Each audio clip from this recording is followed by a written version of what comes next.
Alors que le soleil commençait à se coucher, Vivi cria à son ami Derek qu'il n'avait que quelques secondes avant l'ouverture d'un portail.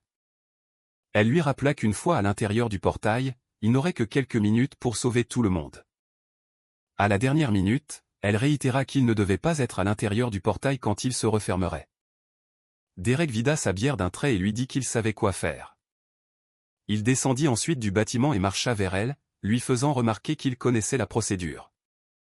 Comme ce n'était pas la première fois qu'il sauvait son équipe, il activa son pouvoir. Il lui dit que la mission était assez facile, car c'était une routine pour lui. À ce moment-là, le portail s'ouvrit entièrement et Derek se prépara à y entrer. Il entra dans le portail et fut transporté dans un monde en feu. On pouvait voir une personne blessée au sol, et les monstres rugissaient, montrant leur domination et leur puissance. Il trouva une autre personne blessée et tenta de la sauver tandis que les monstres commençaient à les encercler. Il lutta pour sauver la personne. Des décennies plus tard, Derek et son apparence négligée sont toujours hantés par les souvenirs de ce qui s'est passé ce jour-là. C'était censé être une simple mission. Mais après des années à maîtriser le système seul, il sait maintenant qu'il vaut mieux ne pas essayer d'aider les gens. Il se remémore alors le passé, au moment où il arrive à ce portail. Comme Vivi ne pouvait plus maintenir le portail, les autres se dépêchèrent de sortir. Pendant que les autres combattaient les monstres, il était l'un des utilisateurs de systèmes les plus puissants de la planète. Et à cause de cela, il pensait pouvoir sauver tout le monde. Alors qu'il continuait à combattre les monstres, l'un des aventuriers lui dit que le portail se refermait et qu'il devait se dépêcher. Cependant, il resta déterminé à sauver tout le monde et réussit à repousser suffisamment de monstres pour créer une ouverture lors d'un ultime effort. Il attrapa l'homme blessé et courut avec lui alors que le portail se refermait. Il l'encouragea à aller plus loin et à continuer d'avancer jusqu'à ce qu'il soit en sécurité. Cependant, avant même qu'il n'atteigne le portail, un autre monstre apparut et attaqua l'homme blessé. Derek remarqua que le portail se refermait lentement et courut vers la petite brèche, juste assez grande pour lui. En essayant de s'échapper, il regretta d'avoir sauvé les autres, car il semblait maintenant qu'il ne survivrait pas lui-même. À cet instant, le portail se referma complètement, laissant Derek piégé à l'intérieur. Derek, au présent, tombe à genoux et demande ce qu'il a fait pour mériter un sort si malheureux. Il se demande s'il n'est pas assez fort ou si quelqu'un l'a trahi. Il rejette immédiatement l'idée et pense que son esprit lui joue des tours. Il se répète que Vivi et les autres le cherchent probablement, il ne doit donc pas perdre espoir. Il se rassure en se disant qu'ils lui ouvriront bientôt un portail et qu'il échappera à l'enfer où il se trouve. Il compte les jours qui se sont écoulés, espérant être secouru. Il ne sait pas s'il est piégé depuis des mois ou des décennies. Pour garder sa santé mentale, il s'entraîne avec son glaive jusqu'à le maîtriser. Il médite également des jours durant pour garder son esprit calme. Il entraîne son corps à son apogée, devenant plus fort qu'il n'aurait jamais cru possible. Il répète ce cycle chaque jour sans manquer une routine, espérant qu'un jour il échappera au portail et reverra le soleil. Soudain, il entend le système lui donner un avertissement concernant l'hôte qui sort de la portée du système. Le son strident de l'erreur système résonne à travers le portail. Derek crie de frustration, ne voulant pas perdre sa connexion avec le système, car c'est tout ce qui lui reste. Il a l'impression de devenir enfin fou sans cela. Des larmes coulent de ses yeux tandis qu'il se vautre dans le désespoir. Par frustration, il frappe le vide de son poing fermé, créant des fissures sur les murs invisibles du portail. Il regarde son propre reflet fissuré et commence enfin à abandonner l'espoir auquel il s'accrochait. Malgré tout ce temps, il ne renonce pas encore. Il souhaite pouvoir mourir là, sur le champ. Il s'était déjà perdu auparavant, et maintenant cela se reproduit. À ce moment-là, il ferme les yeux et laisse l'obscurité l'emporter vers un endroit froid et cruel, jusqu'à ce qu'il entende un grand craquement dans le portail et soit choqué de voir qu'il ne reprend pas sa forme originale. Il sourit en triomphe en voyant cela, ravivant sa volonté de sortir du portail. Peu lui importe où cela mène ou ce qu'il y a de l'autre côté, tant qu'il sort de cet endroit amer où il se trouve. Levant son arme, il l'utilise pour endommager encore plus les murs du portail. Il rit de façon démoniaque en regardant les murs s'effondrer lentement, acceptant la mort de l'autre côté. C'est bien mieux que de rester une minute de plus dans le vide à cet instant. Il sent quelque chose en creusant dans les murs du portail. Un grand boom retentit, et il est projeté de l'autre côté du mur. Il grimace de douleur après s'être cogné la tête à cause de l'impact. Encore étourdi, il regarde la source du trou dans sa prison et est choqué de voir un monstre rugir contre lui. Le monstre montre ses crocs, et il sait que les choses vont se gâter. Il ricane, sachant qu'il peut utiliser son entraînement et tester sa force sans son système. Le monstre ouvre sa gueule, formant une boule d'énergie à l'intérieur. Il libère la boule, mais Derek est assez rapide pour esquiver l'attaque prestement. Cependant, à la deuxième attaque, il ne peut pas esquiver assez vite. Il s'écrase et dégringole le long des parois du portail. Il atterrit au sol, grimaçant de douleur, et est maintenant certain qu'il n'hallucine pas simplement la présence du monstre à l'intérieur du portail. Il gémit et remarque qu'il saigne de ses blessures. Au lieu de s'inquiéter, il trouve excitant d'avoir saigné après si longtemps. Il est galvanisé. Et déclare qu'il préférerait choisir la mort et combattre le monstre plutôt que de rester plus longtemps à l'intérieur du portail. C'est peut-être la raison, mais après avoir été piégé pendant des décennies, il a l'impression de pouvoir affronter n'importe quoi. Après avoir perdu sa volonté de vivre, il se jette sur le monstre avec son arme. Armé de tout ce qu'il a appris pendant son entraînement, il affronte le monstre, canalisant toute sa puissance dans sa lance. L'impact provoque une explosion massive, et il s'éloigne d'un bond pour se protéger des débris. Après avoir vaincu le monstre, il parvient enfin à sortir du portail et à revoir le soleil. Après ce qui semble une éternité, en voyant le monde réel, il crie de toutes ses forces de bonheur. Peu de temps auparavant, un garçon confus se fraye un chemin à travers la forêt. Soudain, il entend des bruissements de feuilles et tente frénétiquement de s'échapper, se reprochant de s'être trop éloigné du village. S'il avait seulement attendu quelques jours de plus, il ne serait pas en si grand danger. Il trébuche sur une pierre et chancelle vers le bord d'une falaise. Un loup monstrueux le poursuit, et il tremble de peur, sachant que cela pourrait être la fin. La falaise s'effrite sous lui et il tombe en chute libre vers sa mort. Le loup monstrueux bondit après lui, montrant ses crocs, déterminé à le mordre. Il crie à l'aide, espérant que quelqu'un puisse l'entendre. Quelques instants plus tard, il tombe à l'eau mais parvient à nager jusqu'au rivage. Son attention est attirée par une étrange fissure dans le ciel, suivie d'une lumière aveuglante et d'un plouf dans la mer. Le garçon frissonne à la vue de Derek, qu'il prend pour un démon en raison de son apparence échevelée. Soudain, son système l'avertit qu'un système envahisseur a été détecté et Derek se sent menacé. Alors qu'il tente de fuir le danger imminent, Derek est rejeté sur le rivage. Pendant ce temps, un loup monstrueux le repère alors qu'il est inconscient. Derek rêve du temps où il était piégé si longtemps dans le portail, dépouillé et étiré jusqu'à n'être plus que des fragments brisés dérivant dans le vide. Il se demande si sa vie d'avant d'être piégé, son système et sa maison avaient tous disparu, ou si tout cela n'avait été qu'un rêve. Sa conscience est ramenée au présent lorsqu'il est mordillé. Il essaie de dormir encore un peu mais se sent chatouilleux et rit de la sensation, ce qui pousse le loup à le mordre avec plus de force. Cela le réveille, et il attrape le loup par le cou et le gifle violemment. Pendant ce temps, un garçon l'observe derrière les buissons et, de son point de vue, le voit comme un démon capable de vaincre facilement un loup monstrueux.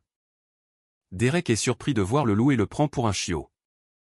Il regarde ensuite autour de lui et ne voit que des arbres mourants, des plantes flétries et des corps en décomposition, pourtant pour lui, tout cela semble magnifique. Le loup grogne à nouveau, interrompant son moment d'appréciation, et il le fait taire une fois de plus et le fait s'asseoir à côté de lui.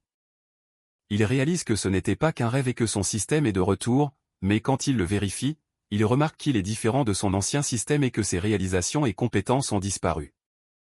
Pour le tester, il essaie d'activer sa fente énergétique, qui devrait libérer une vague d'énergie de sa lame, mais malgré qu'il brandisse son arme, la compétence ne s'active pas.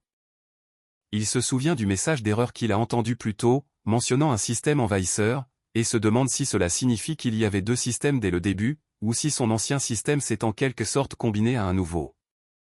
Tandis que le loup continue de mordiller son bras, il se demande comment il a bien pu sortir du portail et où il se trouve.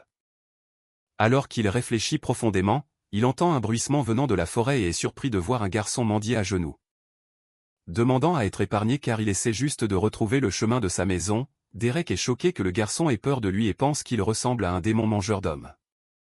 Confus, il demande ce qui, chez lui, ressemble à cela, puis sourit avec des yeux bleus brillants tandis que le loup continue de mordre son bras, inconscient de l'air dangereux qu'il a. Le loup aboie sur le garçon, et Derek le réprimande immédiatement pour être un mauvais chien, ce qui fait penser au garçon qu'il est fou. Derek s'excuse auprès du garçon et lui tend la main, se présentant comme Derek. Le garçon hésite mais se présente comme Thomas. Derek lui demande quel est son niveau et s'il a peur du loup. Thomas explique qu'il n'a pas encore 13 ans, il est donc toujours de niveau 0 et ne peut pas utiliser le système avant cela. À ce moment-là, ils doivent tuer une créature pour le débloquer. En entendant cela, Derek regarde le loup à côté de lui et le tue sans hésitation. Thomas est choqué et dit que Derek savait depuis le début que le loup n'était pas un animal de compagnie et qu'il ne faisait que jouer avec par ennui tout en le protégeant.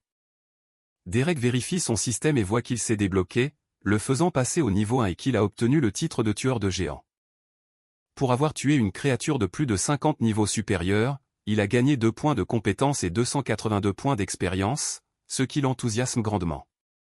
Cependant, il entend à nouveau le même message d'erreur, avertissant d'un échec à éliminer une menace, suivi peu après d'une notification que la menace a été supprimée avec succès.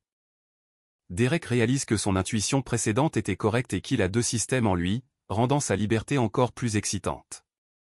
Il entend l'estomac de Thomas gargouiller et réalise que le garçon est affamé.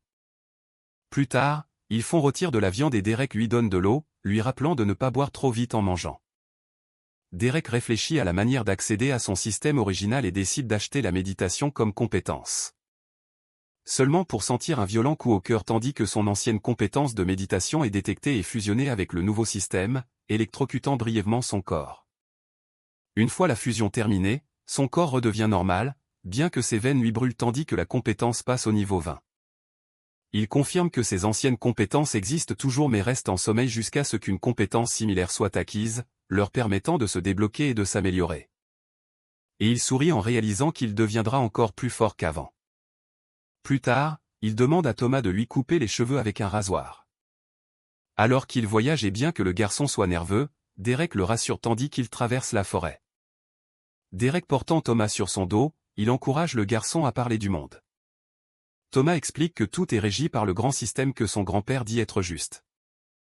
Bien qu'en réalité, les nobles exploitaient pour gagner du pouvoir et opprimer les autres, ce qui a conduit à la mort de ses parents.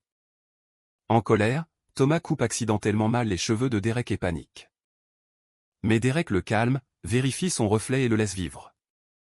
Plus tard, Derek réveille Thomas et il se retrouve devant une maison en ruine. Thomas la reconnaît comme appartenant à Jones, un vieil homme de près de niveau 30, qui n'aurait pas dû être tué par quoi que ce soit dans la forêt. Derek est sceptique puisqu'il a facilement tué un loup de niveau 53, et Thomas le presse de se dépêcher au village pour prévenir la chef, Rena. Pendant ce temps, au plus profond de la forêt, une orbe verte lumineuse attire un monstre loup. Elle se transforme en une horrible créature squelettique qui tue le loup instantanément et erre dans les bois à la recherche de sa prochaine victime. Mal demande à sa fille Brandy si elle peut porter le linge frais dans le panier. La jeune femme répond avec enthousiasme qu'elle le peut, puisqu'elle a débloqué le grand système. Cependant, elle tremble au moment où elle porte le panier à linge et a du mal à le ramener à la maison. Mal mentionne qu'elle devrait demander à son père du cuir de la chasse puisqu'elle l'aime tant. La jeune fille s'enthousiasme immédiatement, sachant qu'elle va pouvoir pratiquer sa compétence en travail du cuir. Mal lui sourit et ajoute qu'il pourrait même l'aider à dépecer l'animal comme leçon supplémentaire. Cependant, son expression change immédiatement après cela. Elle se souvient du moment où son père l'a emmenée dans la forêt pour débloquer son grand système. Il lui fait remarquer qu'elle a 13 ans maintenant et que cela signifie qu'elle doit décider comment elle va contribuer au village.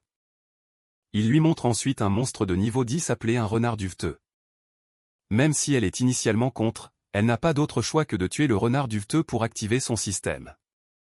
Elle a l'impression d'avoir fait une erreur et confie qu'elle ne supporte pas de tuer des animaux. De nouveau, Mal essaie de la réconforter, lui disant qu'elle s'y habituera. Bien qu'elle souhaite que son mari ne lui ait pas donné la plus mignonne des bêtes à abattre à ce moment-là, elle est choquée quand son mari Travis arrive, couvert de blessures.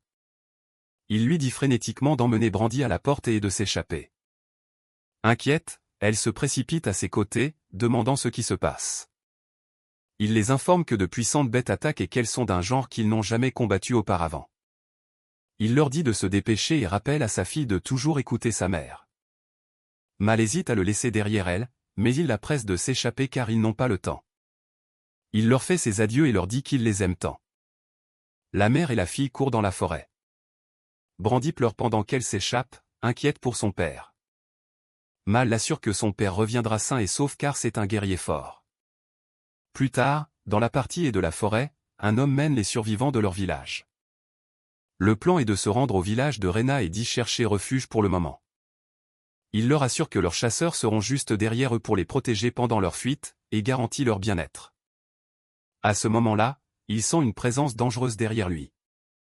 Et quand il se retourne, il voit un monstre hideux foncer dans sa direction.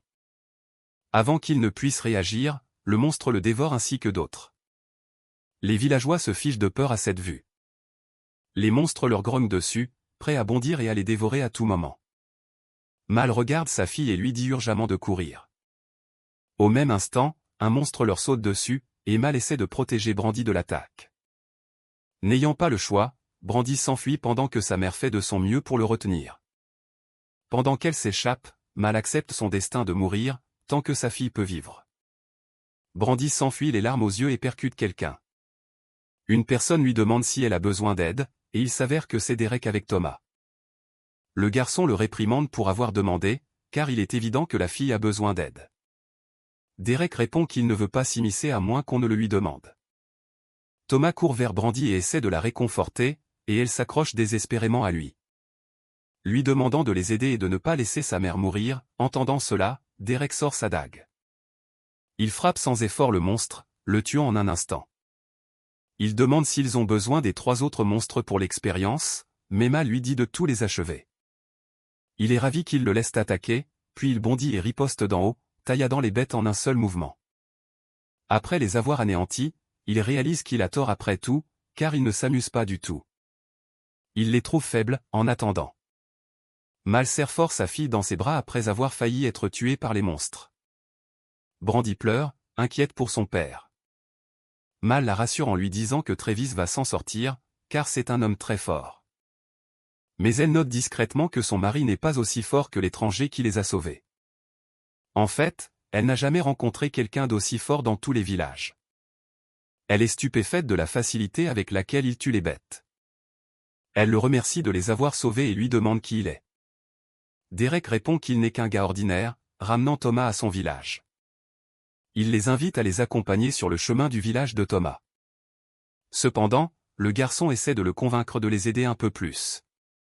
Derek souligne qu'il a promis de le ramener chez lui, pas d'aider tous ses amis. Il ajoute également qu'à en juger par les apparences, le village est très probablement déjà détruit. Un des villageois demande si Grace Falls. Il l'envoie découvrir ce qui ne va pas. Derek répond non, mais Thomas essaie toujours de le convaincre de sauver le village.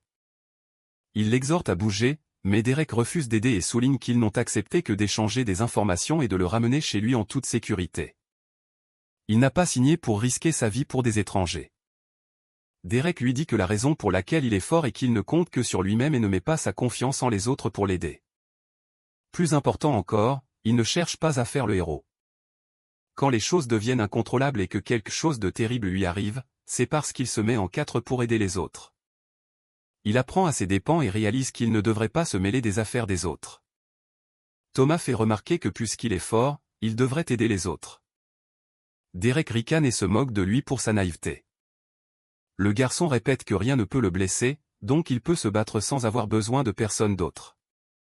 Il se frappe la poitrine à plusieurs reprises, essayant de prouver qu'il est invulnérable.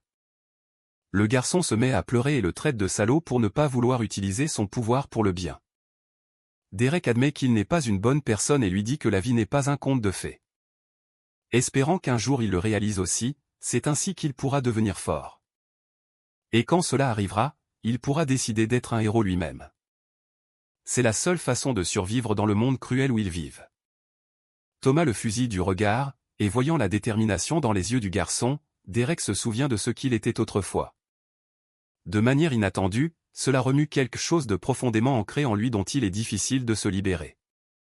Soudain, il attrape le garçon et le porte à nouveau sur son dos. Thomas est confus par ses actions et demande ce qu'il fait. Derek répond qu'ils vont sauver le village. Thomas a l'air choqué. Ils sont à l'intérieur du village en flammes, et Derek combat un monstre gigantesque. La bête rugit, son écho résonnant dans tout le village calciné. Plus tôt, à leur arrivée, Thomas est témoin de la vérité grotesque des gens mourant de l'attaque du monstre. Il sait que Derek veut qu'il voie la réalité et qu'il en tire des leçons. Derek lui dit que ce qu'il voit est la conséquence de sa faiblesse. Alors, le garçon réalise que ce n'est pas une mission de sauvetage, mais une mission de récupération. Soudain, Derek s'arrête et l'empêche d'avancer. Ils attendent un moment, et Derek devient vigilant après avoir senti une présence proche. Soudain, un homme se lève de sous un rocher. Thomas le reconnaît immédiatement comme le chef du village. Derek essaie de l'arrêter, mais Thomas se précipite aux côtés du chef. Il remarque alors le père de Brandy, mortellement blessé après avoir repoussé des monstres. L'homme rend son dernier souffle, et Léon sait qu'il est déjà trop tard pour Travis. Derek demande s'ils ont un guérisseur qui peut l'aider. Le chef répond qu'un guérisseur au pouvoir extraordinaire ne visiterait jamais leur humble village. En entendant cela, Derek envisage d'utiliser la dernière potion de résurrection de son bracelet de stockage. Cependant, il se retient et se rappelle de ne pas se laisser influencer par l'héroïsme mal placé de Thomas. Au lieu d'utiliser la potion, il fait la seule chose qu'il peut et les aide à faire leurs derniers adieux. Plus tard, Mal et Brandy pleurent la mort de Travis. Brandy court vers son père et le supplie de ne pas les quitter. Travis lui touche le visage, lui dit d'être forte pour sa mère, et lui dit qu'il l'aime pour la dernière fois. Brandy pleure bruyamment de chagrin. Après un certain temps, Derek leur dit qu'ils doivent partir dès que possible car la zone est dangereuse. Il voit Thomas pleurer et essaie de le réconforter, lui disant que ce n'est pas facile mais qu'il s'y habituera. Léon réagit négativement et confronte Derek, lui demandant qui il est et disant qu'il ne devrait pas parler à l'enfant comme ça. Il souligne que Derek n'est pas de leur village et demande pourquoi il reste avec Thomas. Le garçon s'interpose entre eux, disant que Derek n'a pas entièrement tort et qu'il comprend ce qu'il veut dire. Ses parents ne sont jamais rentrés un jour, et même si c'est difficile, il essaie de s'y habituer. Il admet qu'il est jaloux parce qu'il n'a jamais pu dire au revoir à sa famille. Les adultes marchent derrière lui tandis qu'il médite sur la vie. Pendant ce temps, Derek consulte ses notifications système et découvre qu'il a gagné un niveau grâce au monstre qu'il a tué plus tôt. Le système lui permet de choisir une classe. Il se demande s'il peut choisir les mêmes classes qu'avant et constate que les options sont plus extraordinaires que les anciennes. Il les parcourt, y compris bagarreur de l'ombre, héros épique et gardien éternel. Il hésite jusqu'à ce qu'il voit l'option de devenir le champion du vide, ce qui le fait trembler. Il réalise que le vide fera partie de lui et qu'il n'en sera plus jamais prisonnier. Se souvenant des ténèbres qu'il a autrefois endurées, il accepte la classe et la sélectionne. Son corps brille, choquant Léon et Thomas. Le chef avertit Thomas de rester à l'écart pendant que Derek subit la transformation à l'intérieur. Derek acquiert de nouvelles compétences telles que canalisation et appel du vide. Il active immédiatement appel du vide, libérant une puissance immense que même le chef n'arrive pas à croire. Mal et Brandy voient la déferlante de pouvoir de loin. Cependant, alors que l'énergie se stabilise, une bête du vide émerge d'une fissure dans le vide. Léon et les autres sont tous stupéfaits par l'apparition du monstre du vide. Derek était ravi d'avoir sa propre invocation. Le monstre est sorti de la fissure et s'est approché de lui. Il se demanda comment il pourrait appeler le monstre, pensant au nom Asher. Le monstre était un peu plus petit que les autres monstres qu'il avait combattus, mais il pouvait s'en accommoder. Léon le vit sourire et se demanda s'il savait ce qu'était un monstre du vide. Seulement pour réaliser que l'homme étrange devant eux semblait pouvoir réellement contrôler la bête. Derek essaya d'ordonner à la bête de s'asseoir. Cependant, à la surprise générale, elle l'attaqua et le projeta de l'autre côté de la forêt. Inquiet, Thomas essaya de vérifier s'il allait bien, mais le chef l'en empêcha à nouveau. Frustré par son « animal », Derek décida d'en finir avec lui pour ne pas avoir obéi à son ordre. Il dit à Léon et Thomas de partir pour leur sécurité et pour qu'ils ne se retiennent pas. Il ordonna à son système d'identifier le monstre, mais le nouveau système ne put obtenir aucune information à son sujet. Se souvenant du premier monstre du vide qu'il avait rencontré, il se dit que la bête devant lui serait probablement difficile à combattre. S'il voulait gagner, il ne devait y avoir aucune place à l'erreur. Il se précipita sur le monstre et le combattit de front. À son grand choc, il bloqua son attaque avec rien d'autre que sa paume. Puis, en une fraction de seconde, il l'envoya voler dans le ciel et le projeta à nouveau. Avant même qu'il ne puisse reprendre son élan, l'attaque le projeta violemment au sol, lui causant de graves blessures. Avant même qu'il ne puisse faire un geste, le monstre du vide se dirigeait à nouveau vers lui. À cause de cela, il se demanda si, en faisant le mort, la créature le laisserait peut-être tranquille. Cependant, quelques instants plus tard, il réalisa que ce ne serait pas le cas. Comme le monstre continuait de l'attaquer, le projetant à plusieurs reprises dans différentes directions, sa santé chuta à 20%. À ce stade, il activa sa compétence de méditation pour éviter d'autres blessures. Cependant, cela s'avéra inefficace, car sa santé diminuait de plus en plus. Thomas le regarda en arrière, les larmes aux yeux, tandis qu'il continuait de courir avec les autres. Il pria silencieusement pour que Derek vive et survive. Le monstre du vide se préparait à attaquer de nouveau tandis que Derek essayait encore de trouver comment riposter face à ce formidable monstre. Il chercha des compétences qui pourraient le sauver et en trouva une qui pourrait réellement être utile. Après avoir choisi la compétence maître d'armes lourdes, plusieurs compétences similaires furent trouvées et toutes fusionnèrent. Le monstre le projeta de nouveau tandis que le niveau de ses compétences atteignait le niveau 20. Une fois la compétence améliorée avec succès, Derek reçut un puissant coup de pouce et tenta d'infliger des dégâts au monstre. Cependant, il réalisa que le vide annulait son attaque, et il y avait une chose qu'il n'avait pas encore essayée. Il utilisa alors la compétence qu'il avait acquise plus tôt, combinée à l'appel du vide. Il activa canaliser le vide, ce qui provoqua une puissance immense qui déferla de manière incontrôlable en lui. Avec cela, il tenta de frapper la bête à nouveau et finalement, il réussit à la vaincre d'une seule attaque. Après avoir abattu la bête, il débloqua des points et sa compétence monta de niveau. Un majordome frappe à la porte de son maître et rapporte qu'une bête du vide a été détectée. La femme trouve cela intéressant et lui ordonne d'envoyer un chasseur pour enquêter. Léon et les autres arrivent sains et saufs à leur cachette dans la forêt. Les villageois demandent s'ils peuvent enfin rentrer chez eux après l'attaque du monstre et vérifier l'état de leurs proches. Mais Léon a du mal à s'expliquer et verse des larmes. D'une voix douloureuse, il leur dit qu'il n'y a plus rien à quoi retourner et qu'il a échoué en tant que leur chef. Il est si honteux qu'il souhaite être mort avec eux. Cependant, Derek lui dit qu'il ne devrait pas être trop dur avec lui-même. Thomas est choqué que l'homme soit réellement en vie et court à ses côtés pour le serrer dans ses bras. Derek mentionne qu'il ne sera pas facilement vaincu. Thomas est déconcerté par ses actions et le lâche. Derek s'approche ensuite de Mal et Brandy et s'excuse pour leur perte. Avant de partir, il range le corps de son mari dans son bracelet de stockage. Et le garde afin qu'il puisse recevoir une sépulture décente. Surprise par son geste aimable, Mal le remercie pour ce qu'il a fait, car c'est très important pour eux. Derek lui fait simplement un signe de tête silencieux, reconnaissant sa gratitude. À la tombée de la nuit, Léon et les autres se rassemblent pour parler de ce qui s'est passé plus tôt. Léon interroge sur le monstre du vide d'avant, et Derek leur assure que la créature est déjà vaincue. Il admet qu'il a eu du mal au début, mais une fois qu'il a réalisé ce qu'il devait faire, il est devenu inarrêtable. Cependant, Thomas en doute, car sa grand-mère lui racontait autrefois des histoires de monstres du vide pour l'empêcher de s'aventurer seul dans la forêt. Et il croit qu'il doit encore être à proximité, en train de récupérer. Mal est d'accord avec Thomas, ajoutant qu'elle n'a jamais rencontré personne qui ait gagné une bataille contre une telle créature. Derek essaie de minimiser la situation pour rester discret et agit comme si de rien n'était. Le lendemain matin, Mal réveille tout le monde et leur dit de continuer à avancer pour qu'ils puissent atteindre Rhin, un village, avant le coucher du soleil. Alors qu'il se prépare à partir, Derek sent quelqu'un le tirer et voit Brandy, troublée. Elle lui demande s'il peut lui donner quelques-uns des animaux. Il est caché dans son bracelet, il accepte, et sort un petit monstre de son inventaire, le lui tendant. Il lui demande pourquoi elle le veut. Elle raconte le moment où son système s'est enfin éveillé et le sourire sur le visage de son père quand il lui a appris le travail du cuir. Une larme s'échappe de son œil alors qu'elle lui dit qu'elle veut fabriquer des armures pour le village afin de rendre son père fier et s'assurer que personne ne soit plus jamais blessé. Voyant à quel point elle est brisée, Derek ne peut s'empêcher de se sentir mal pour elle, alors il lui offre plus d'animaux si elle en a besoin.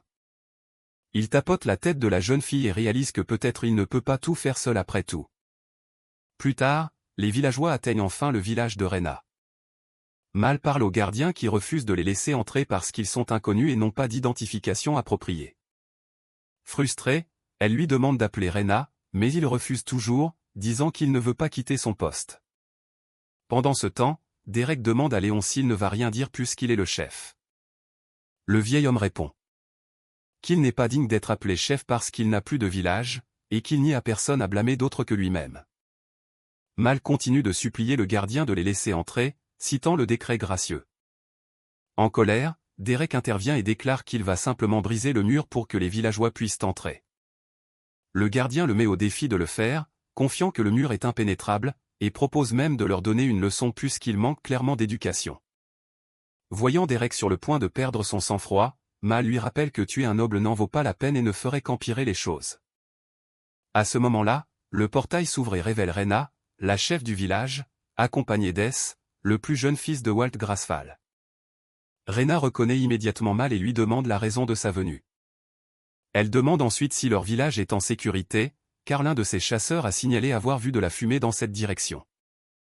Après avoir entendu ce qui s'était passé, Rena éprouve de la sympathie pour eux et les invite dans son village. Elle dit à Es de réprimander ses subordonnés et déclare que ces personnes sont désormais sous sa protection. Mal la remercie et les deux s'étreignent. Rena profite de l'instant pour murmurer à Mal qu'elle devrait être prudente, car une bête d'une autre espèce se trouve à l'intérieur des murs. Pendant ce temps, Es fait remarquer que Rena compromet ouvertement son autorité et lui rappelle de rester à sa place, car il est là pour une affaire officielle qui pourrait avoir des conséquences en cas d'échec. Agacée, Rena le presse de finir ses affaires et de partir.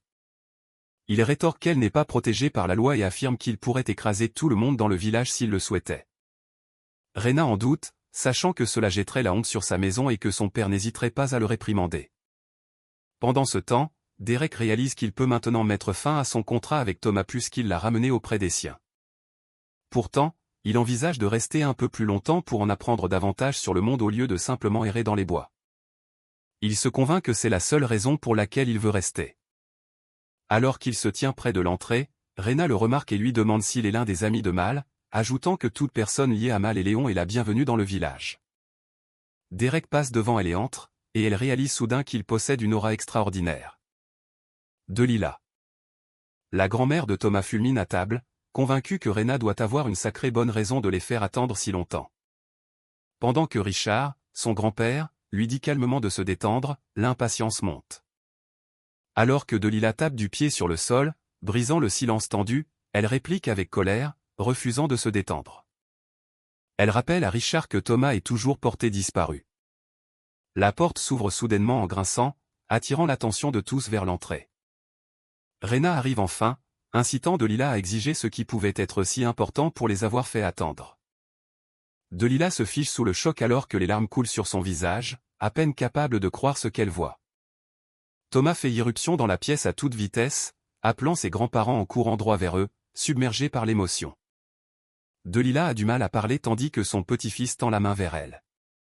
Elle s'effondre complètement, essuyant ses larmes alors que le soulagement la submerge enfin. Les trois s'étreignent fortement sur le sol tandis que Richard dit à Thomas qu'il leur a manqué. Rena entre dans la pièce aux côtés de Derek et Léon, faisant une légère plaisanterie. Thomas s'accroche à ses grands-parents, son retour étant suffisamment important. Pendant que Derek observe en silence, un léger sourire aux lèvres, Rena invite tout le monde à s'asseoir tandis que la pièce se calme lentement. Le groupe se rassemble autour de la table tandis que Rena annonce qu'ils ont des sujets importants à discuter.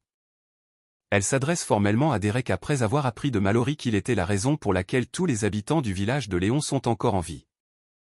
Rena exprime sa gratitude, reconnaissant le risque que Derek a pris pour protéger leur peuple.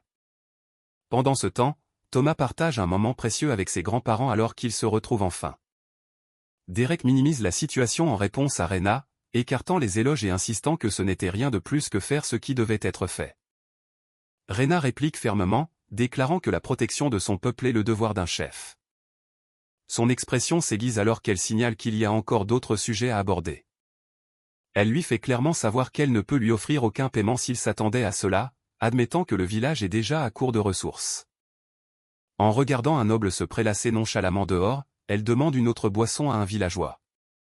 De retour à table, Derek sourit à Rena, répondant que Thomas l'a déjà payé en l'aidant, donc l'affaire est réglée. Il change soudainement de sujet, avertissant que la véritable préoccupation réside dans le problème croissant au sein de la forêt. Poussant Rena à lui demander s'il sait ce qui se passe. Après une brève pause, Derek prend la parole et déclare qu'il a une idée. Alors qu'il réfléchit intérieurement, il compare la situation à son ancien système et reconnaît un schéma familier. Il conclut calmement que ce à quoi ils sont confrontés est une brèche de donjon. L'implication pèse lourdement sur la pièce alors que l'image d'un donjon se manifeste. Derek explique que les donjons sont la sève du système lui-même. Ils servent de source de trésors, de pouvoir et de danger constants, façonnant le monde par le risque et la récompense. Chaque donjon est un monde autonome créé par le système pour tester, tourmenter et renforcer ceux qui sont assez courageux pour y entrer. Pour maintenir l'équilibre, seuls les aventuriers en dessous d'un certain niveau sont autorisés à l'intérieur, garantissant que le défi reste équitable et mortel. Mais quand le système faiblit et qu'un donjon est laissé sans surveillance, il ne reste pas dormant et au lieu de cela, il s'envenime, éclate vers l'extérieur et déchaîne le chaos pur. Lorsqu'une brèche de donjon se produit, les monstres se déversent directement dans le monde et son énergie corrompue commence à infecter les terres environnantes. Rena soutient que si un donjon s'était formé, il aurait dû être détecté il y a longtemps, ce qui rend son existence improbable. Derek contredit cette supposition, soulignant que rien n'empêche de nouveaux donjons de se former. Bien que rare, Richard intervient en disant que l'apparition de nouveaux donjons n'est pas inédite, surtout si l'un d'eux a émergé au plus profond d'une forêt inexplorée où peu d'aventuriers osent s'aventurer. Richard se tend alors que la réalisation le frappe, admettant que cette théorie expliquerait tout ce qui s'est passé jusqu'à présent. Rena insiste auprès de Richard, et il explique que même si cela semble tiré par les cheveux, c'est la seule conclusion logique. Rena montre la carte et demande à Derek d'où il vient, mais il refuse de répondre et suggère qu'il règle le problème immédiatement maintenant qu'ils ont une idée de ce que c'est. Alors que Derek sort de la pièce, il suggère aussi que peut-être le noble à l'extérieur peut gérer la situation à leur place, ce qui ne fait que renforcer l'idée que leur présence ici n'est pas du tout une coïncidence. Rena s'arrête brusquement et lui dit d'attendre, reconnaissant la force de Derek et admettant qu'ils n'ont rien à lui offrir. Rena pose une main sur sa poitrine et demande directement à Derek s'il peut les aider. Derek expire lentement, laissant échapper un soupir fatigué tandis qu'il considère sa requête. Sans se retourner, Derek ouvre la porte et refuse catégoriquement, répondant par un simple non. Thomas est assis tranquillement sur le banc, le regard baissé, avec une expression conflictuelle et mal à l'aise. Derek appelle Thomas et lui dit de marcher avec lui, ce qui pousse le garçon à lever les yeux, surpris, alors que Derek se dirige vers la porte. Il pense à retrouver Brandy et à lui apporter plus de peaux d'animaux. La porte se referme derrière eux avec un bruit sec, laissant la pièce dans le silence. Rena se tourne vers Richard alors qu'il admet que Derek a raison. Rena fait remarquer que Derek n'avait pas besoin d'être aussi direct et insiste sur le fait qu'ils doivent décider rapidement quoi faire. Elle interpelle Léon et souligne qu'il a passé le plus de temps avec Derek. Rena demande à Léon son opinion honnête.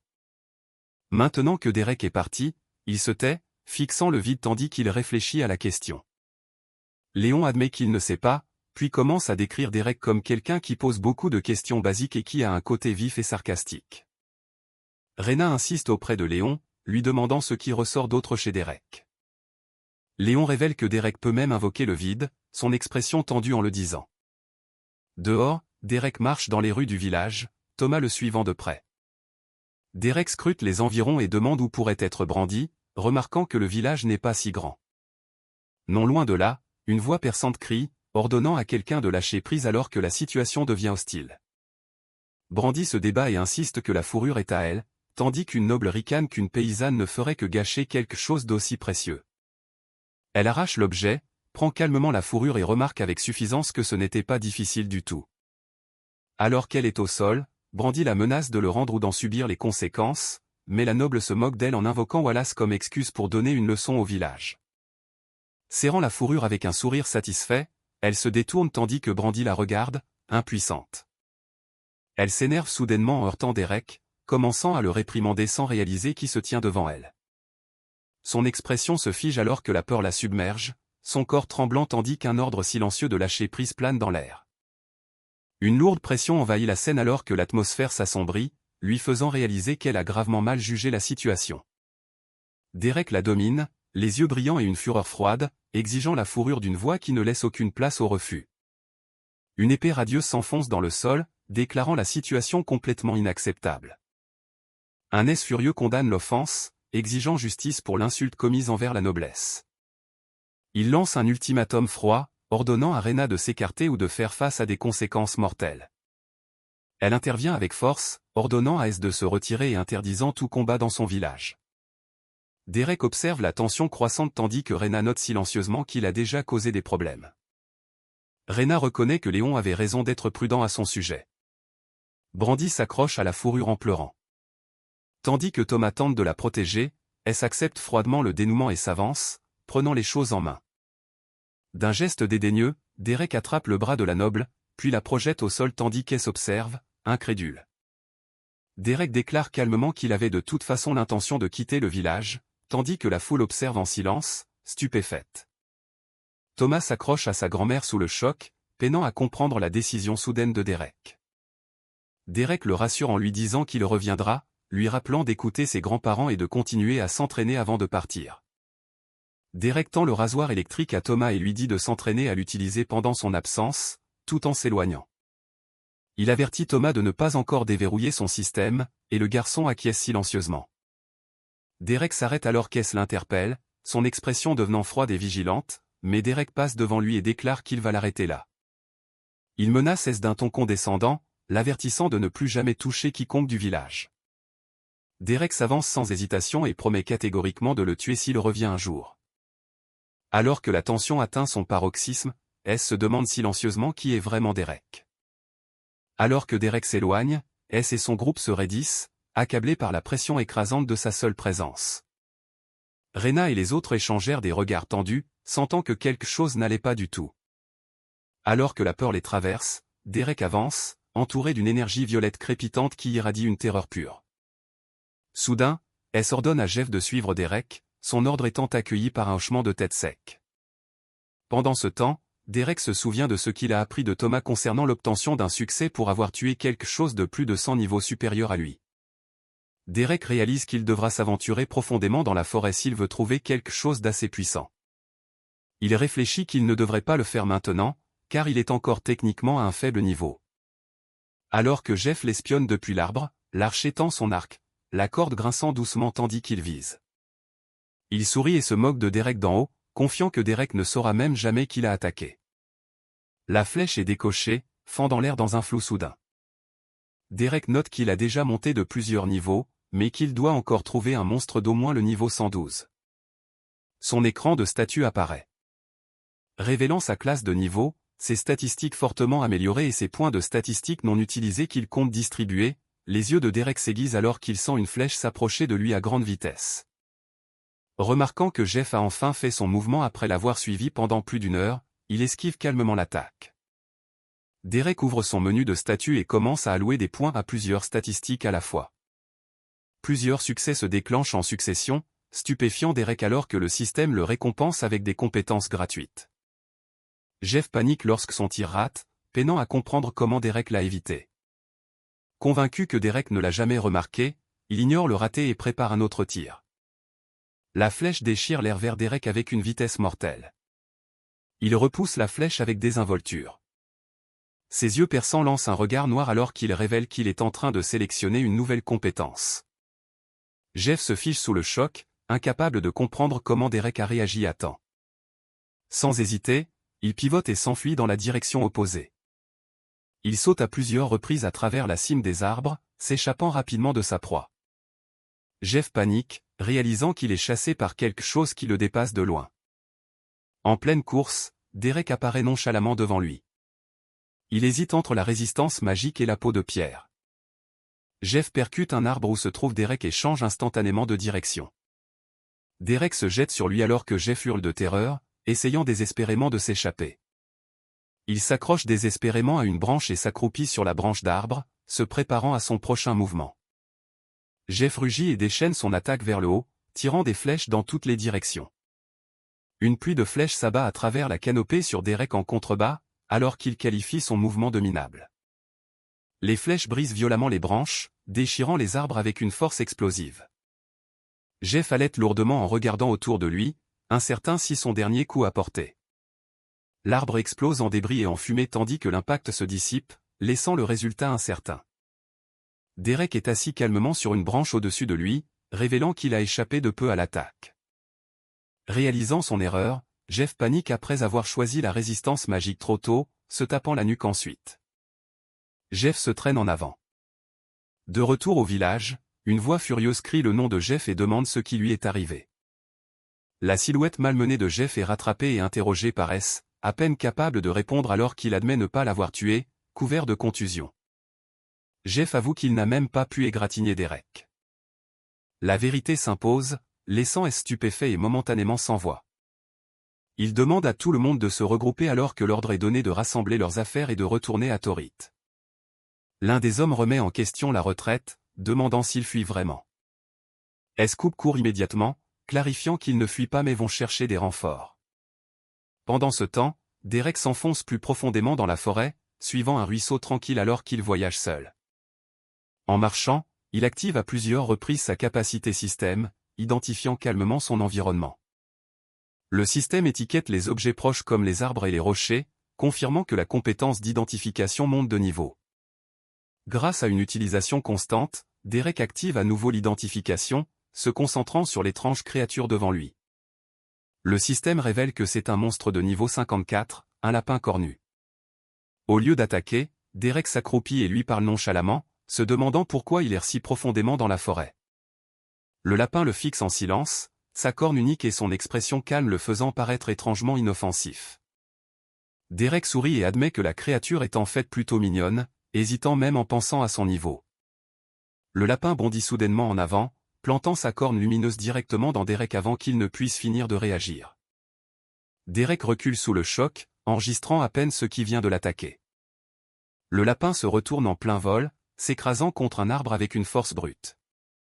Derek tord son corps sur le côté, évitant de justesse une autre entaille mortelle. Le lapin atterrit bas et stable, le fixant avec une hostilité évidente. Le lapin le fixe férocement, sa colère débordant alors qu'il se concentre sur Derek.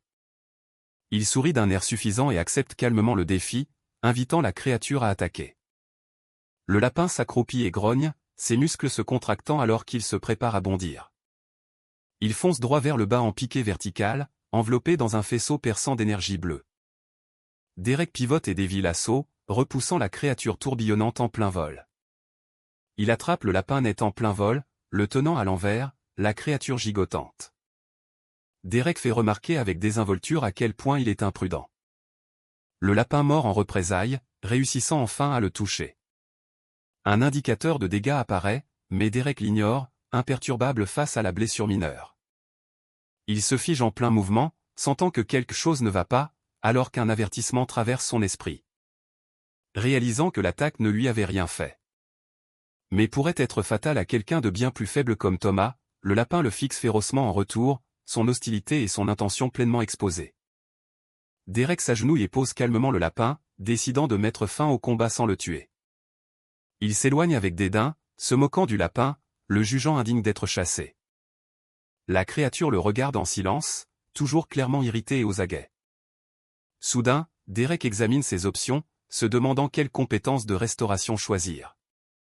Après avoir vu à quel point la résistance magique était déjà utile, il marque une pause, pesant la décision avec soin.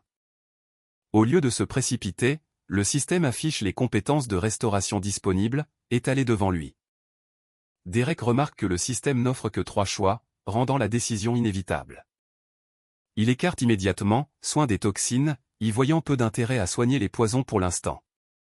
Il considère ensuite, siphon de vie, notant qu'une guérison basée sur les dégâts qu'il inflige pourrait être utile. Régénération, attire son attention comme une option de soin propre et ciblée.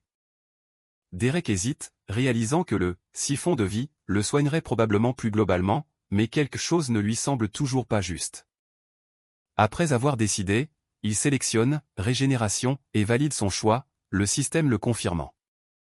Le système confirme que Derek a appris « régénération » avec succès.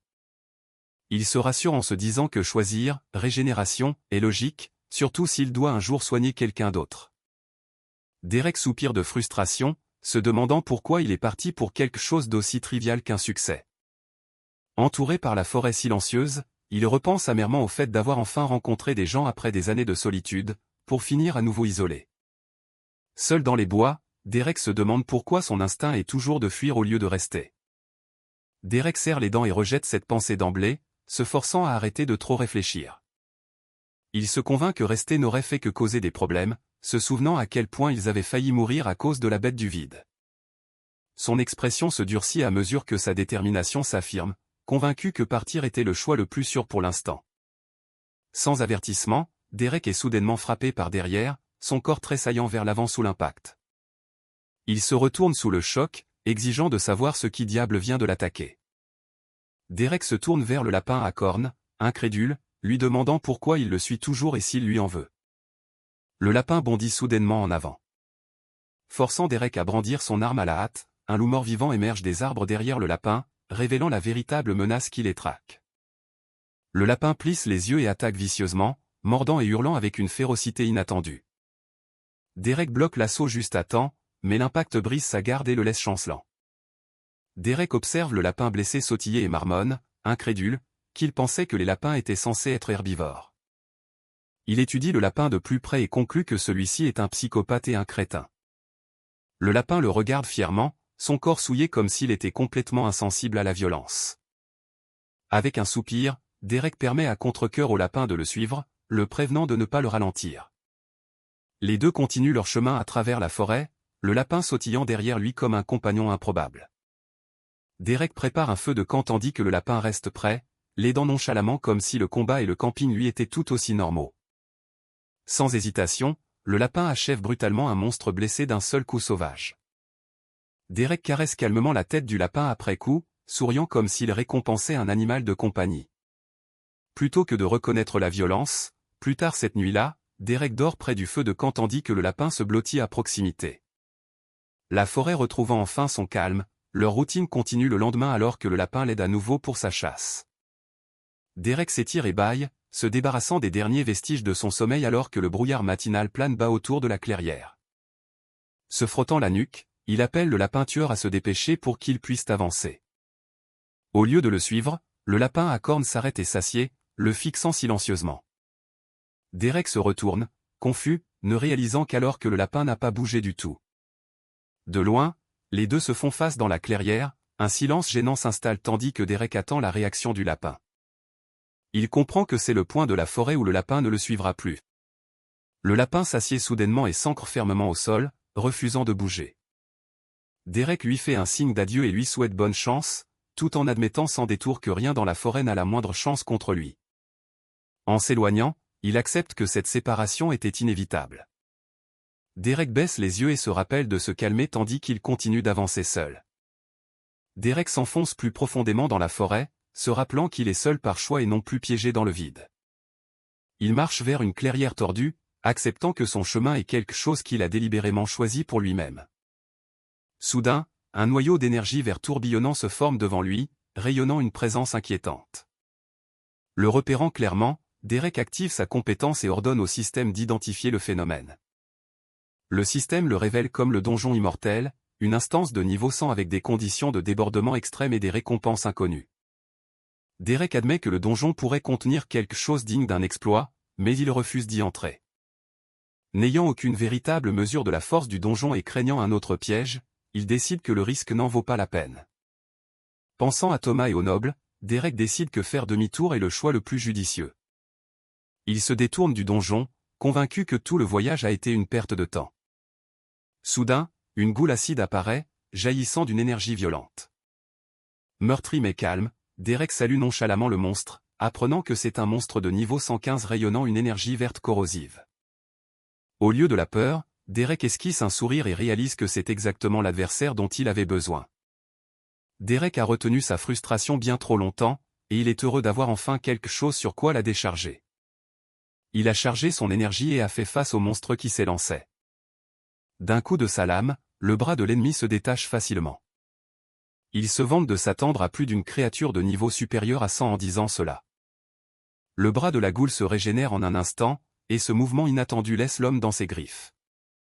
Ballotté impuissant, il réalise que sa peau fondait à cause de l'acide. Il n'a donc pas d'autre choix que de se libérer de force. L'ennemi est en effet plus fort qu'il ne le pensait. Mais ce n'est pas grave, Derek enfile son armure de système, prêt à s'amuser autant que possible. Une main énorme et démoniaque s'abat sur l'humain, et bien qu'il esquive l'attaque, elle touche et endommage tout de même son armure. Quand une autre suit et transperce son plastron, il brandit sa lance magique, laquelle a ensuite tiré un rayon d'énergie qui a détruit la poitrine de la cible. Cependant, cela n'affecte pas la goule, qui rugit et se jette sur lui avec une force écrasante. Sa main ne parvient pas à briser son arme, mais elle crache un jet d'acide. Cela fait fondre l'armure et les vêtements du guerrier, mais il garde sa fierté. Derek demande si c'est tout ce qu'un monstre de niveau 100 a à offrir. Il rit d'un air moqueur de l'absurdité de la situation et commence à crépiter d'électricité. Toute l'énergie accumulée est libérée, dévorant et vaporisant la goule entière là où elle se tenait. Avec une victoire sur l'adversaire de haut niveau, une vague de points d'expérience a envahi son corps. Cela dit, l'acide de la bataille persistait, détruisant les environs ainsi que son armure déjà en train de fondre. Il décide de la garder dans son inventaire jusqu'à ce qu'il puisse la faire réparer. Étant donné que même sa chemise est ruinée, il ne peut s'empêcher de regretter de ne pas avoir acheté plus de choses sur Terre. Comme l'idée de porter les tuniques de ce monde lui était peu attrayante, le guerrier s'installe pour l'instant. Et 2 semaines s'écoulent rapidement après son départ du village de Rena. Là, Thomas transpirait à grosses gouttes, concentré sur les touches finales et la coupe de cheveux d'un client. Avec la tondeuse offerte par Derek, il montre à son client dans un miroir une coiffure plutôt nette et satisfaisante.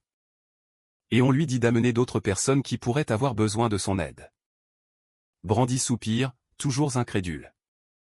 Que tout le monde laisse le garçon faire ça à leurs cheveux et le met en garde, menaçante, de ne même pas penser à lui faire la même chose. Terrifié, il promet d'arrêter de proposer ses services. Mais la jeune fille soupirait toujours, l'esprit troublé. Elle a fait tout ce qu'elle pouvait avec les pots que Derek lui avait fournis avant son départ, les ayant réutilisés au maximum. Elle a besoin qu'il vienne lui en apporter d'autres. Il ressent la même chose, car cela fait 2 jours que son anniversaire est passé. Ce qui signifie qu'il peut déverrouiller son système. Son grand-père lui a attrapé une grenouille pour cela, mais elle n'était que de niveau 7, ce qui est bien inférieur à ce que leur ami apportera. Le garçon est sûr qu'il apportera quelque chose de mieux, il n'a qu'à attendre. Pendant ce temps, dans le village de Léon, un homme mystérieux est entré sur le territoire et a vérifié les traces d'une bataille intense. C'était si intense qu'il pouvait sentir la bête du vide sur ses doigts, ainsi que la seconde énergie appartenant à la personne qui l'avait tué. Quant à sa source, elle mène à l'autre village voisin, et il se dirige droit vers lui. Derek marchait à travers la forêt en chemise, se plaignant toujours de son armure détruite. Le donjon sera sûrement une corvée à nettoyer, et alors qu'il s'apprête à sortir. Il voit le lapin à cornes de tout à l'heure, assis et l'attendant depuis tout ce temps. Il tape impatiemment du pied sur le sol, et il ne peut s'empêcher de penser qu'il s'est attaché à lui. Pour lui prouver le contraire, il lui a foncé au visage comme toujours. Il l'attrape à main nue, expliquant qu'il a promis à Thomas de ramener un monstre de haut niveau. S'il ne commence pas à bien se comporter, il sera le candidat idéal. Sa menace fait frissonner le lapin. Il lui permet de rester avec lui dans la forêt, mais ne lui fait pas assez confiance pour ne pas frapper les gens du village. À ce stade, la mentalité de la créature est complètement détruite, et il n'a rien d'autre à faire que de soupirer de résignation en la posant au sol. Invités à suivre, les deux reprennent leur court voyage ensemble.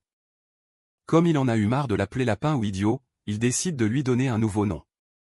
Une idée dont la créature cache timidement son plaisir.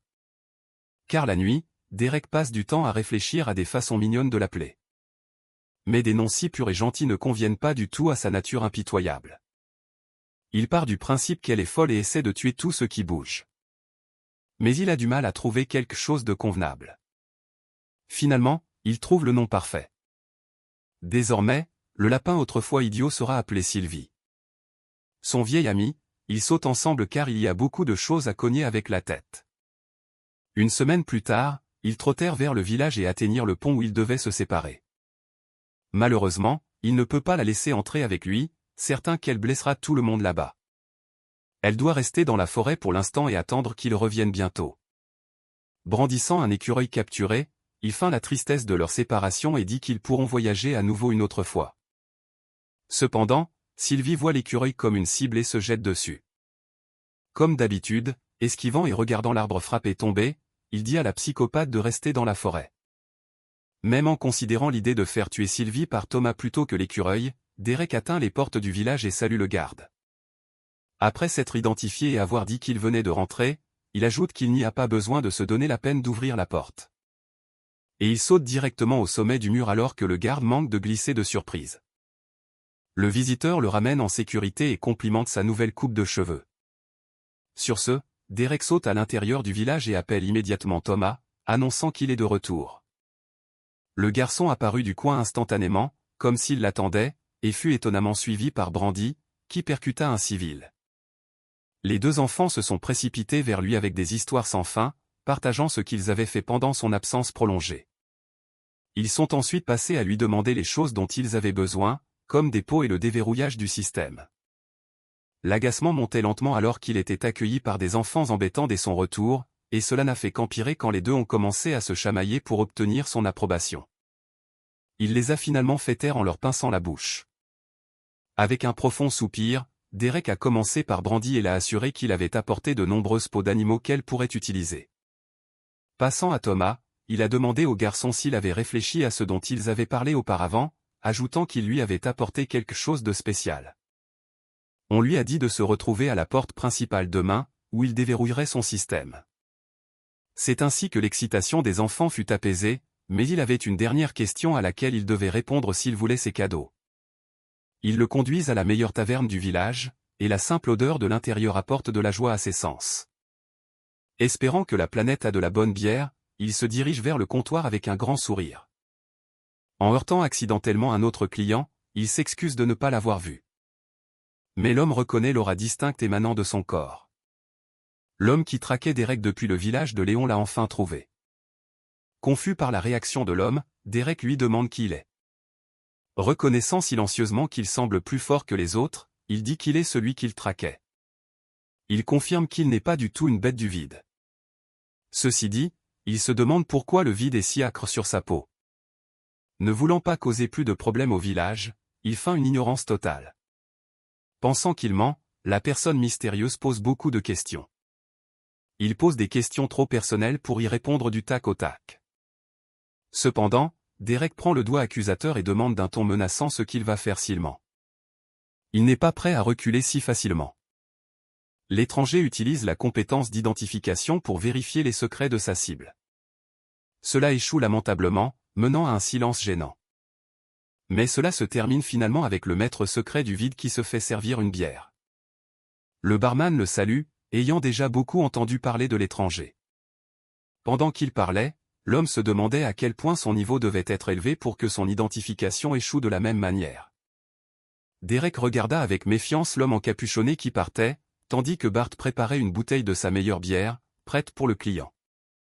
Il demande 2 pièces de cuivre pour une belle pinte, mais comme il n'a pas de pièces pour le moment, le chasseur offre la précieuse fourrure d'un badge de niveau 52 pour l'instant. Alors que cela lui vaut joyeusement une chambre offerte, une voix familière appelle l'homme sans le sou. Mel lui offre une place chez eux en paiement de tout ce qu'il a donné à Brandy, ajoutant même son ragoût fait maison à la proposition. Avec ça, il rejoint la mère avec quelques pintes à la main. Elle demande ce que le chasseur voulait plus tôt, mais il balaie la question d'un revers de main. Quoi qu'il ait voulu, il vaut mieux ne pas s'attirer les foudres de quelqu'un qui travaille pour la couronne. Derek entend ce nom pour la première fois depuis son arrivée. C'est l'une des organisations les plus puissantes du royaume, bien qu'elle ne soit pas affiliée au roi. Malgré leur nom, c'est en fait un restaurant qui exerce une grande influence, rendant l'adhésion convoitée même parmi les nobles. Seuls les plus riches et les plus puissants sont autorisés à y dîner. Quant à leur mets le plus précieux, c'est la bête du vide. L'idée que des bêtes du vide soient mangées était impensable. Pour Derek, les consommer octroie d'incroyables bonus, et en offrir une à la couronne garantit presque l'adhésion. Il insiste sur le fait que toutes ne pouvaient pas être aussi fortes que les légendes, mais la plupart détruiraient quand même des villages avec facilité. Ce qui les rend vraiment précieuses, c'est la rareté de chaque spécimen. Étant donné à quel point elles sont terrifiantes, la plupart des gens n'aiment même pas qu'on les mentionne. Ce qu'il doit déjà bien savoir. Comprenant ce qu'elle veut dire, il se tait, et ils atteignent la maison en silence. La nuit tombe, et la maison est remplie de rires chaleureux. Derek a englouti son bol de délicieux ragoût, car c'est la meilleure chose qu'il ait mangée depuis des années. Mal est ravi de la réaction mais n'oublie pas de faire preuve d'humilité. Avec les autres réunis autour de la table, ils conviennent que le repas est bien meilleur que d'habitude. Pendant ce temps, Thomas était toujours concentré sur le déverrouillage de son système demain matin, pourvu que ses grands-parents soient d'accord. Les deux donnent rapidement leur approbation, sachant à quel point il était impatient. Tout ce qui restait à faire était d'attendre le lendemain, mais Derek ajoute soudain une dernière condition. Il confie que ça fait très longtemps qu'il n'a pas pris un vrai bain. Comprenant immédiatement, Thomas s'empresse de faire chauffer l'eau pour un bain chaud, faisant rire les autres de sa simplicité d'esprit. Juste au moment où la journée paisible était sur le point de se terminer, Brandy interpelle leur invité, disant qu'elle avait quelque chose de spécial à lui donner. C'était un pendentif destiné à le remercier pour tout ce qu'il avait fait. Elle se sentait perdue après avoir enterré son père, et travailler sur toute l'épaule avait aidé à se changer les idées. Le tenant tendrement dans sa paume, il la remercie avec un sourire chaleureux. Pendant que Thomas interrompt le moment et crie qu'il faut plus de bois pour le feu du bain. Pour la première fois depuis longtemps, Derek n'était plus seul. Et le bruit autour de lui rappela qu'il avait enfin échappé au vide. Derek s'éloigna du village en courant. Avec Thomas accroché à son dos, se débattant et désespéré de ne pas lâcher prise, l'adulte s'arrête soudainement et vérifie l'état de son passager. Le garçon est d'abord hébété, mais la lumière revient dans ses yeux lorsqu'on lui demande s'il est prêt à déverrouiller son système. Avec son affirmation, on lui tend une dague et on lui dit d'être prudent. Derek attrape un sac à son côté, qui bouge frénétiquement, et dit à l'enfant de tuer l'écureuil piégé à l'intérieur. Hochant la tête avec détermination, Thomas prend la lame et l'enfonce profondément dans la créature qui se débat. La puissance du grand système a immédiatement déferlé dans son corps. Interrogé sur ce qu'il ressent, il dit avoir réussi l'exploit de tuer un monstre de niveau 50 et demande comment il a fait. Le couteau qu'on lui a prêté a été fabriqué par le même forgeron qui a forgé la lame de Derek. Avant d'aller plus loin, il doit poser une question importante au garçon, qui a clairement fait savoir qu'il avait l'intention de quitter son village dans l'espoir de devenir plus fort. De même, Derek était seul depuis un temps inimaginablement long, et la solitude commençait à peser. Ainsi, il invite le jeune homme à venir l'accompagner dans son voyage. Thomas tremblait d'excitation, incapable de croire à l'opportunité qui s'offrait à lui. Faisant soudainement semblant d'être indifférent, il dit ne voir aucune raison de refuser et on lui dit qu'il apprendra beaucoup de choses sur Derek qui ne peuvent être partagées avec d'autres. Le garçon promet de les garder de sa vie, ce qui est peut-être un peu excessif. Il le gardera en sécurité, mais il devra s'entraîner dur et ne pas trop compter sur les autres. Enfin, il doit faire tout ce qu'on lui dit sans poser de questions. La demande louche est préoccupante, mais on lui assure qu'il y aura une bonne raison à tout ce qu'il dira. Perdant tout doute dans son cœur, Thomas réaffirme son désir de se joindre à ses voyages. Avec le nouveau partenaire, ils commencent leur aventure. Derek s'interroge d'abord sur le nombre de points de compétence. Le garçon a dit qu'il y en avait 3. Il dit au garçon qu'il n'en aura plus qu'un, car il dépensera les 2 premiers pour les compétences de méditation et d'identification. Le jeune fait ce qu'on lui dit. Comme il l'avait promis, bien qu'elle ne soit pas tape à accent grave-l'œil, ce sont parmi les compétences les plus puissantes que l'on puisse avoir.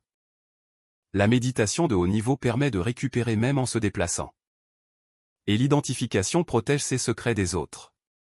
Heureusement, il peut dépenser son dernier point pour quelque chose de plus excitant, comme sa classe. Thomas partage avec enthousiasme qu'il veut frapper les gens si vite qu'ils ne le verront même pas arriver. Encore une fois, il suit les conseils et dépense son dernier point en maîtrise des armes légères. La dernière chose à faire est de mettre toutes ses statistiques en vitalité et en endurance s'il veut suivre le rythme. Avant que le jeune ne puisse suivre ses paroles, Derek s'éloigna en sprintant, le laissant sur place et disant qu'il était en train de perdre leur course.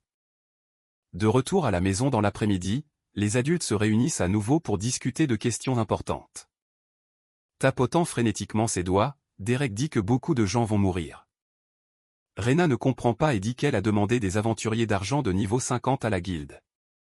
À leur choc et à leur horreur, il raconte comment il est d'abord entré dans la forêt et a trouvé un donjon de niveau 100 profondément à l'intérieur. La réponse est l'or. Ils ont besoin d'une équipe de ranzors de niveau 100, que Richard a l'intention de demander immédiatement. Quand on lui demande s'il y a une carte de la zone, Thomas s'en va la chercher dans un tiroir du haut. Autour du village de Rena se trouvent des donjons qu'ils connaissent. Et certains détails qu'ils connaissent à leur sujet, Derek regarde l'entrée de la forêt voisine et pointe l'endroit approximatif où le donjon des morts-vivants devrait se trouver. Il obtient la permission d'ajouter des marques sur la carte et dessine un grand cercle et quelques détails vagues dans la forêt. Après avoir confirmé qu'il peut en faire une copie, il se tourne ensuite vers Rena avec une question et lui demande pourquoi son niveau est si bas malgré les donjons qui les entourent. Passant outre la violation d'avoir utilisé l'identifié sur elle, elle explique que sa classe est rare, ce qui signifie qu'il faut plus de temps pour monter de niveau. La plupart des créatures à proximité ne donnent presque pas d'expérience, et ses devoirs de chef rendent difficile de partir. De plus, les armes du village ne durent pas longtemps contre les monstres de haut niveau. Derek lui lance une épée sans avertissement et dit qu'il aimerait qu'elle se joigne à sa séance d'entraînement avec Thomas demain matin. Si elle accepte, l'épée est à elle. Elle n'arrive pas à croire qu'il lui donnerait une telle arme, certaine qu'elle vaut beaucoup avec son affirmation. Le chef hoche la tête et promet d'être présent. Ils conviennent tous de se revoir le matin, et Derek se dirige vers la taverne pour la nuit. Au château de Grassfall, S se plaignait et geignait auprès de son père, disant qu'il avait besoin de renforts. Walt le réprimande pour être un homme mesquin qui irait jusqu'à intimider un petit village frontalier. Le seigneur a appris que le village avait même demandé une équipe de rang argent pour s'occuper de quelque chose qu'il aurait dû résoudre. Ne voulant pas supporter une autre humiliation de la part de son fils, il lui ordonne de retourner et de faire ce qui est demandé. S essaie de discuter comme l'enfant têtu qu'il est, mais est complètement réduit au silence par son père furieux. Il serra les dents de colère et tourna les talons avec mépris, jurant silencieusement de régler le problème lui-même. Rena rejoint l'entraînement comme convenu, mais n'est pas tout à fait sur des instructions. Derek répète et lui dit de frapper son corps nu avec tout ce qu'elle a, lui disant de lui faire confiance. Il se dit silencieusement qu'il préférerait ruiner son vieux short plutôt que d'endommager un autre rare. Puisqu'il le demande avec tant d'insistance, la chef couvre sa lame d'une puissante énergie et frappe. Avec un peu de puissance retenue pour éviter de le blesser, il se tint prêt à l'accepter pleinement, esquissant même un léger sourire. Pendant ce temps, Thomas n'arrivait pas à croire l'idée d'entraînement de son maître et reconsidérait l'idée de voyager avec lui. La lame de la tempête frappe le corps de Derek. Ils sont choqués par le résultat sans aucune défense, car cela n'a même pas percé sa peau monstrueuse. Profondément impressionné, il félicite Rena et lui dit de ne pas se retenir la prochaine fois, car elle comprend enfin à quel point il est fort. Elle lève sa lame pour frapper une fois de plus, cette fois avec toute sa puissance. 10 minutes plus tard, elle allait sur le sol après avoir dépensé tout son mana. Pendant qu'elle médite pour récupérer, Thomas est appelé à prendre son tour. L'enfant lâche précipitamment ses armes pour son entraînement. On lui dit de choisir une arme qu'il aime et d'essayer de le tuer, comme avant. Cette instruction ridicule les fait douter de leurs oreilles, mais on leur rappelle qu'ils viennent de voir Derek encaisser 30 lames de vent sans subir le moindre dégât. Cela permet heureusement à l'enfant de se détendre un peu. Son maître recule pour lui donner de la distance avant qu'il n'essaie. Thomas chargea en poussant un grand cri, mais ferma les yeux et manqua complètement sa cible.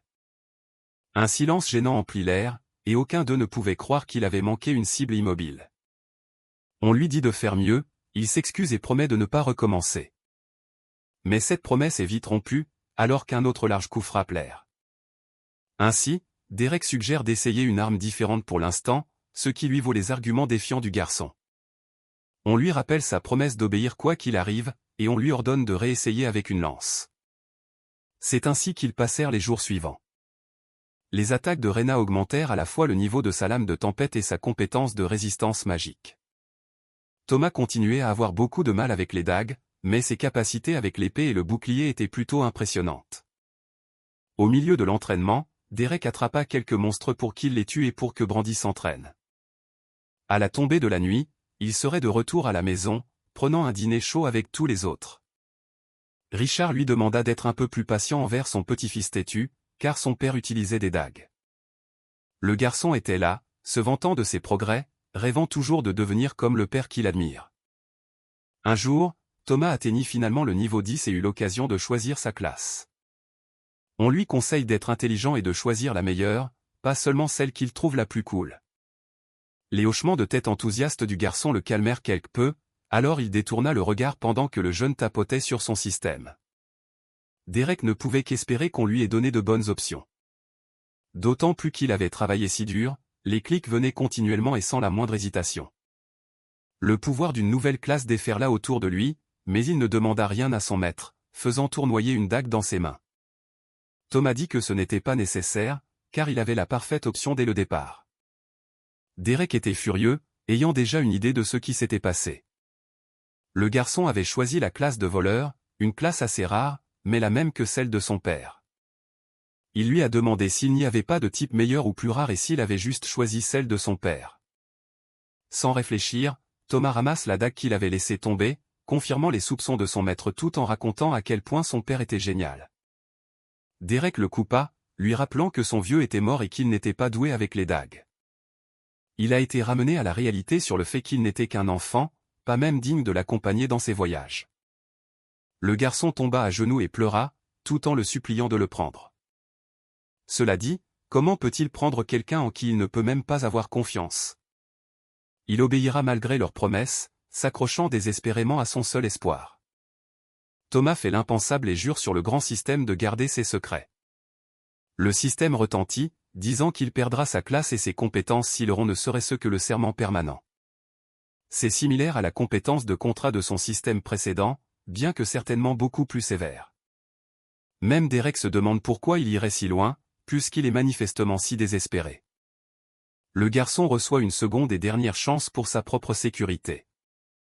La prochaine étape est de rentrer chez lui et de faire ses bagages, car ils entreront dans un donjon dans quelques jours.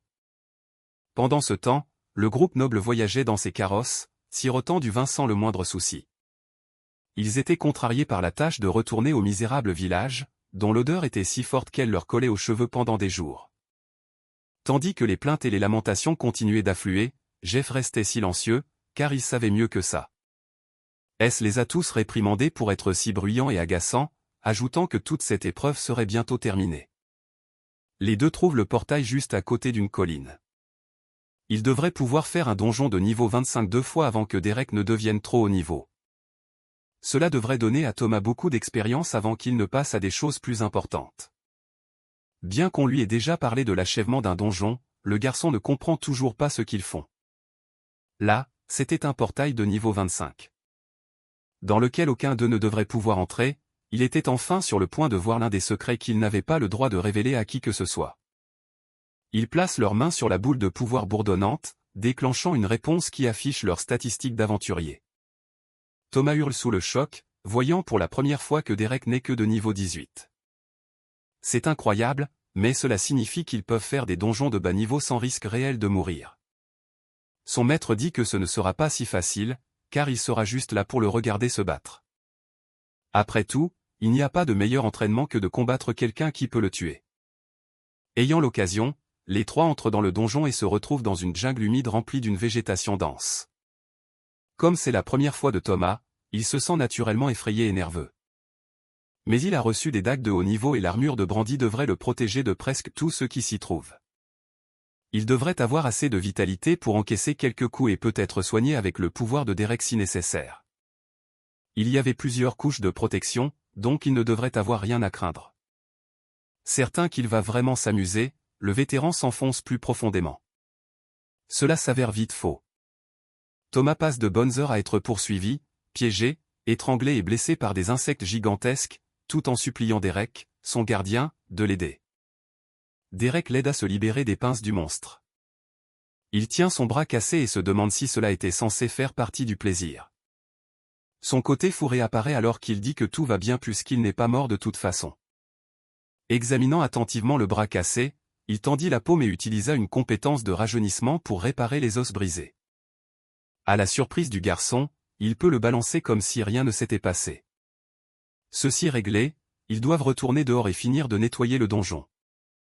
Thomas remet silencieusement en question ses décisions, et la positivité de son maître lui fait lentement réaliser qu'il y a quelque chose d'anormal chez lui. Quelque temps plus tard, sa tête sort d'un buisson et il observe un monstre scarabée. C'était sa chance de le tuer, mais son corps ne pouvait s'arrêter de trembler d'inquiétude. Il finit par rassembler son courage et s'élança, son poignard prêt, mais la cible sentit sa présence et se retourna rapidement. Il s'envola et esquiva juste avant que la lame de l'humain n'atteigne son corps.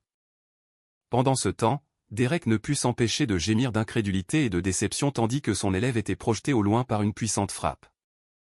Son corps heurtant durement le sol, il se retrouva piégé, incapable de faire quoi que ce soit tandis que l'ennemi planait au-dessus de lui pour le coup final. Invité à esquiver, il roula, coupant une des pattes du monstre pour trouver une ouverture. Cela lui valut quelques mots d'éloge de Derek, qui l'encouragea à continuer. Cependant, il ne parvint pas à se défendre contre la prochaine charge du scarabée, qui le plaqua violemment contre l'arbre voisin. Bien qu'elle ressemblât à un tissu normal, son armure robuste tenait bon et le protégeait, alors il remercia silencieusement Brandy. Avec un espoir retrouvé, il prit sa dague et coupa la corne de l'ennemi. Il hurla de rage et de douleur mais s'exposa complètement au coup fatal de Thomas, qui s'enfonça profondément dans sa tête. L'enfant haletait et soufflait d'épuisement tandis que l'ennemi devant lui gisait sans vie.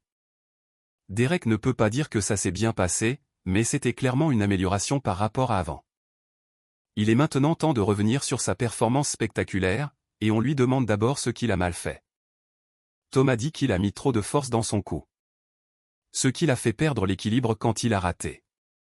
Il avait tort avant même d'atteindre le scarabée de ne pas avoir utilisé la compétence de furtivité de sa classe de voleur. Interrogé sur la raison pour laquelle il ne l'a pas utilisé, le garçon tressaille à la question.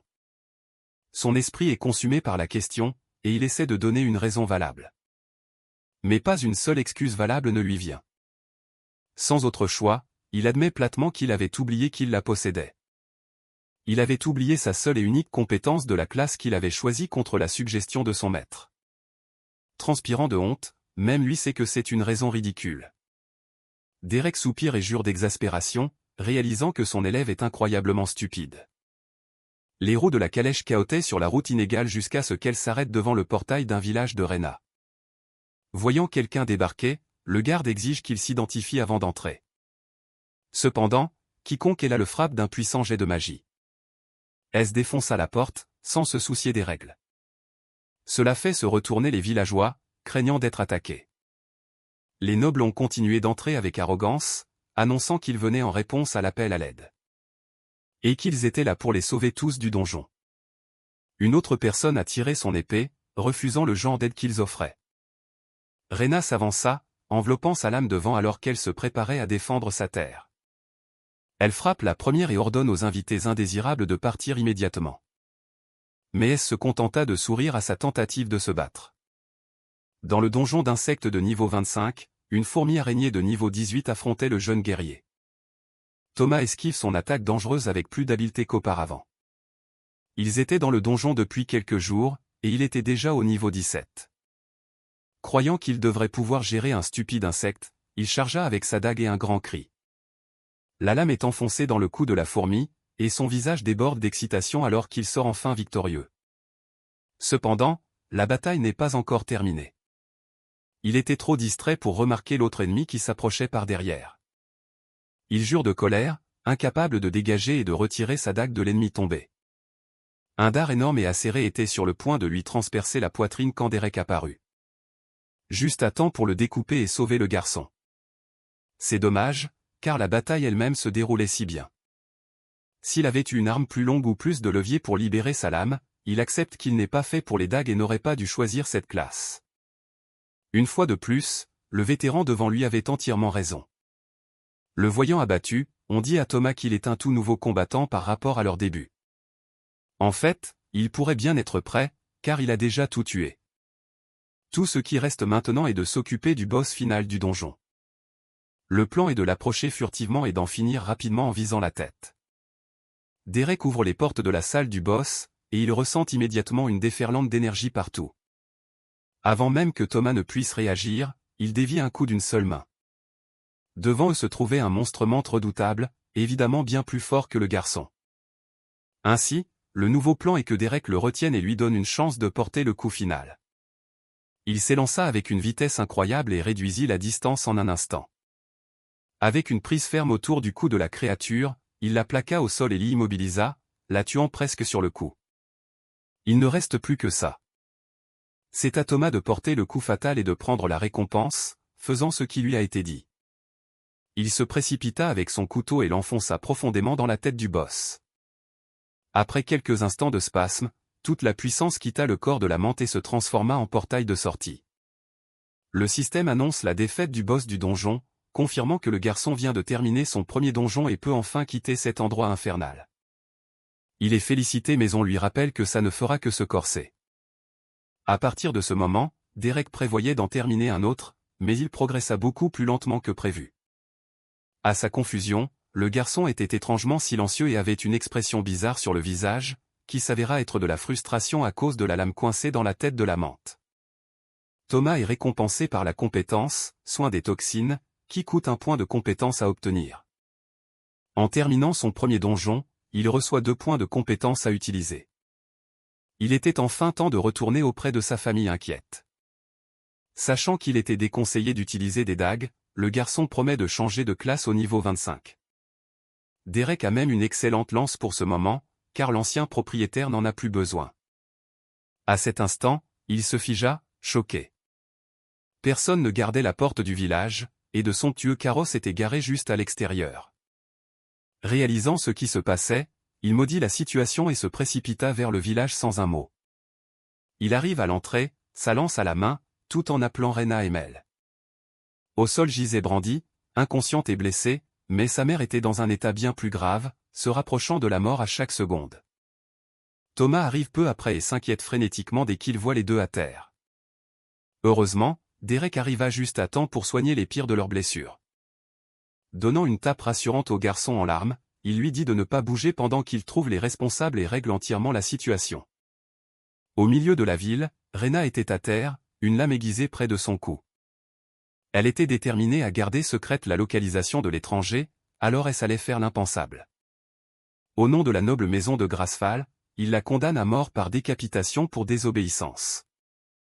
Son acolyte leva sa lame pour exécuter le décret, mais une énergie menaçante remplit soudain l'air.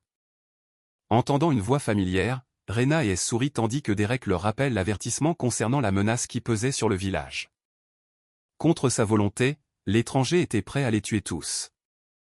S ordonne aux autres nobles de tuer leur cible immédiatement. Malgré l'énergie écrasante qui émanait de lui, une combattante insensée saisit sa chance et le chargea, une lame à la main. Mais elle est facilement neutralisée d'un coup de poing, sans même qu'il ait besoin de la regarder. Elle s'effondra au sol, probablement morte. En voyant cela, les autres sont provoqués et déploient leur puissance pour se venger de l'homme qui a tué leur ami. Une rafale de flammes est projetée sur lui, et c'est comme si le torrent consumait son corps tout entier. Le feu a explosé et crépité, tandis que la noble pleurait simplement la sœur qu'elle avait perdue. En un instant, en voyant le feu déchaîné, les autres se demandent si l'attaque a fonctionné. Mais des yeux lumineux sont soudainement apparus des flammes. Derek a émergé, pas même roussi, malgré le puissant sort. S continue d'ordonner à ses camarades d'attaquer sans rien faire lui-même. Une flèche a volé vers lui depuis un angle mort, encore une fois. Il l'attrape d'une main, sans même tourner la tête pour regarder. Jeff pâlit, ayant déjà vécu cela. Et bien conscient de ce qui allait suivre, ne voulant pas mourir pour l'entêtement de cet homme, il tente de s'enfuir mais est arrêté par sa propre flèche qui lui a transpercé la tête. Ainsi, il est tombé du toit au sol, sans vie. Richard a appelé Derek d'urgence, le suppliant d'écouter. On lui dit d'arrêter de blesser les nobles à tout prix, il n'y aura pas de retour en arrière après cela. Mais on leur avait déjà donné une chance de paix, maintenant, c'est révolu. Et son corps est rempli d'une rage implacable. Un homme insensé tente de l'attaquer avec un grand cri, mais sa lame est facilement attrapée en plein élan d'une main nue. Une chose pareille serait normalement impossible, mais de telles règles ne s'appliquent pas au souverain du vide, qui écrase sans effort la lame d'acier dans sa main. Après avoir empalé le noble avec l'arme tordue, Derek s'est ensuite occupé d'S, qui se plaignait encore de ses camarades inutiles. C'est son tour de déployer sa puissance et de leur montrer ce que cela signifie vraiment d'être né d'une lignée supérieure. L'énergie démoniaque jaillit de son corps, mais le vétéran contre-attaque en faisant appel au vide. Cela brise complètement le pouvoir du noble, permettant à Derek de le saisir par le cou et de le soulever vers le ciel. L'arrogance d'avant avait disparu. Et il disait maintenant qu'il ne montrerait plus jamais son visage. Ayant cet objectif précis en tête, il serra plus fort, forçant la bave, la morve et les larmes à couler de son visage. Au moment où il était sur le point de rendre l'âme, une voix l'interpella, lui disant de lâcher S à moins qu'il ne veuille la mort du vieil homme. Pris en otage, Richard dit que la mort des nobles n'en vaut pas la peine, surtout compte tenu de la lourde punition qui l'accompagne. Toujours en larmes, la femme qui commande les flammes lui dit d'écouter le vieil homme et de faire ce qu'il lui dit. Le village entier pourrait être tenu complice des morts survenus aujourd'hui. lui disant de lâcher une dernière fois, elle approche sa main enflammée de Richard, mais perd rapidement la vie alors qu'une épée lui transperce la poitrine.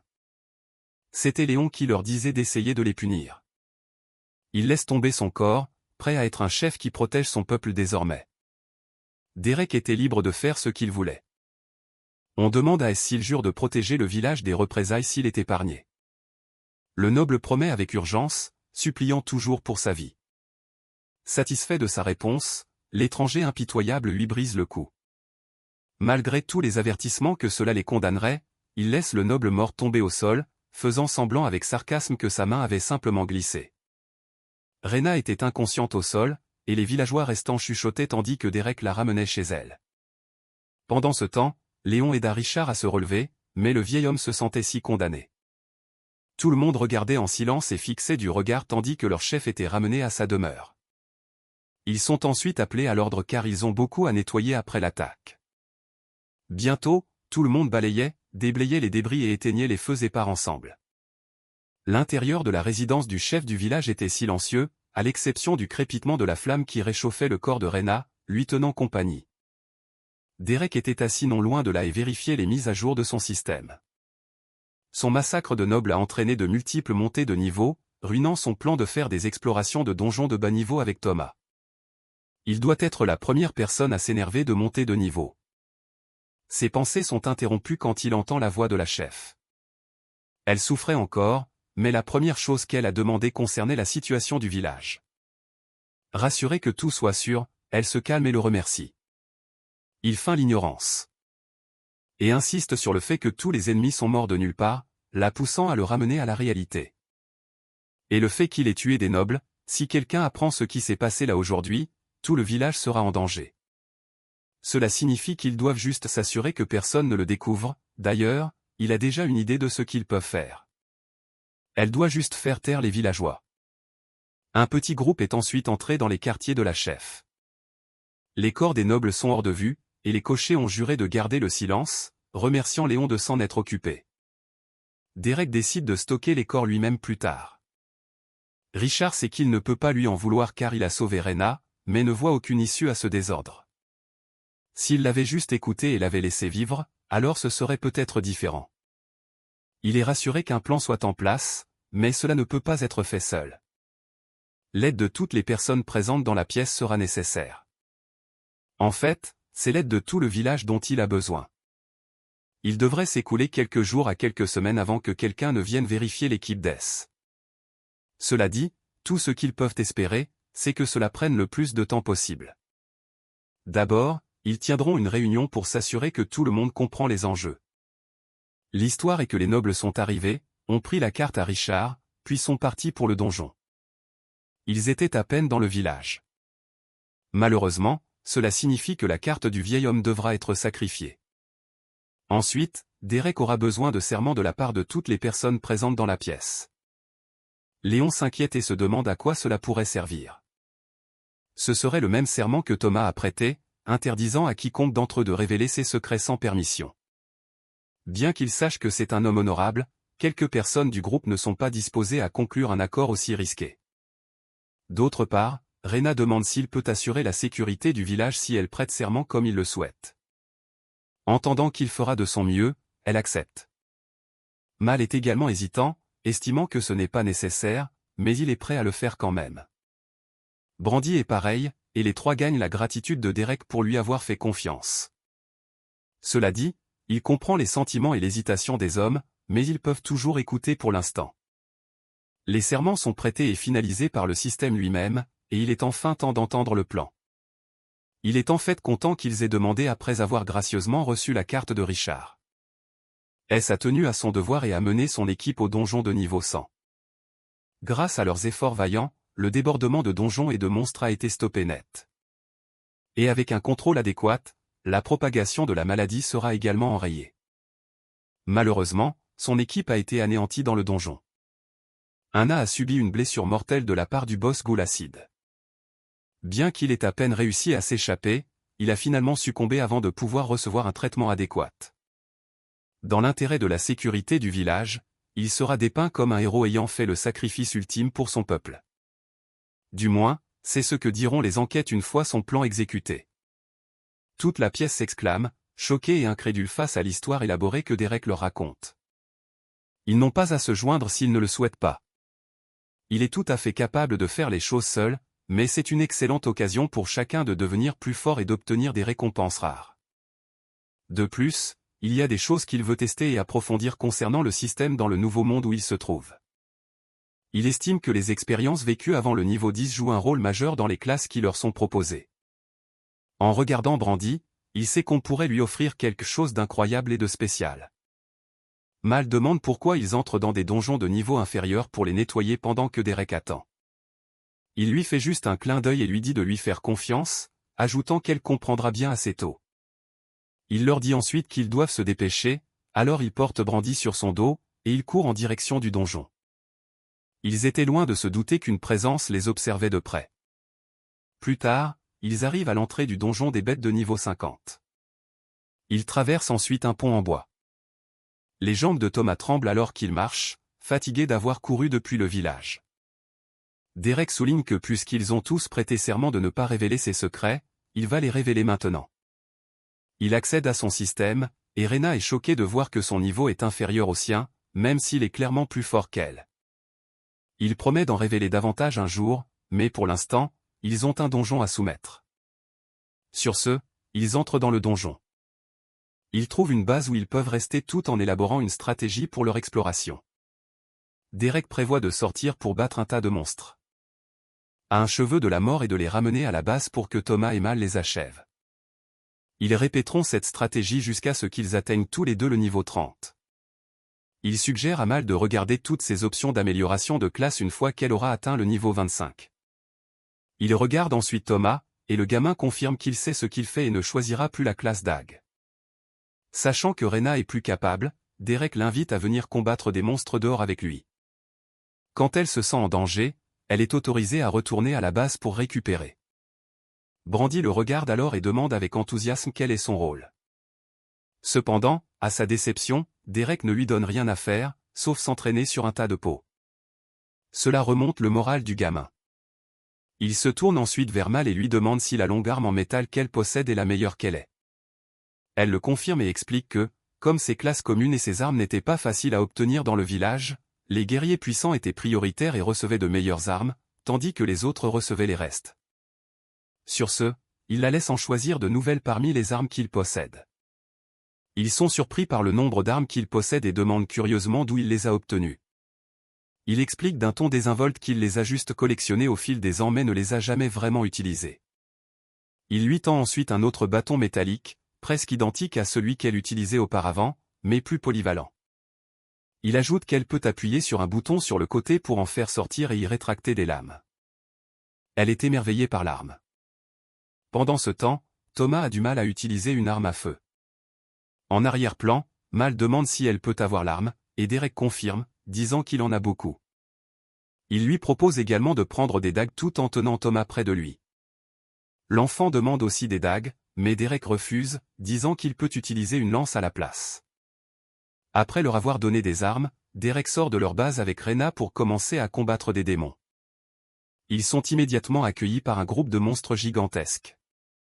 Derek esquisse un sourire d'excitation et se jette immédiatement avec Rena pour infliger des dégâts aux monstres. De retour à la base, les monstres inconscients sont amenés devant Thomas et Mal pour qu'ils leur portent le coup de grâce.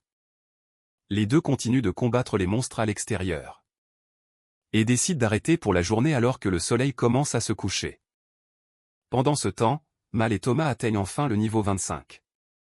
Derek leur dit ensuite de passer en revue leurs options d'amélioration de classe et d'y réfléchir attentivement. Il tourne son attention vers Thomas et lui rappelle de ne pas gâcher son amélioration tout en regardant son écran. L'enfant allaitant se voyant offrir une classe rare appelée Soul Spear. Elle se concentre sur les dégâts perforants et lui permet de projeter une extension de sa lance. Cependant, il se souvient de son père, Brandy, qui essaie de le consoler, lui disant qu'il sera toujours avec lui même s'ils n'ont pas la même classe. Pendant ce temps, Mal découvre qu'elle n'a pas de classe rare mais plutôt une classe de type croissance peu commune appelée OMS Fury. Elle se concentre sur la force et l'endurance et utilise des coups dévastateurs avec son bâton. Derek est satisfait, tout se passe mieux que prévu et tout le monde progresse bien. Parfois, les autres ont juste besoin d'un petit coup de pouce pour s'améliorer. Il vérifie ensuite son propre système. Et se souvient qu'il est aussi au niveau 25 après avoir anéanti les nobles. Avec ça, il peut aussi améliorer sa classe.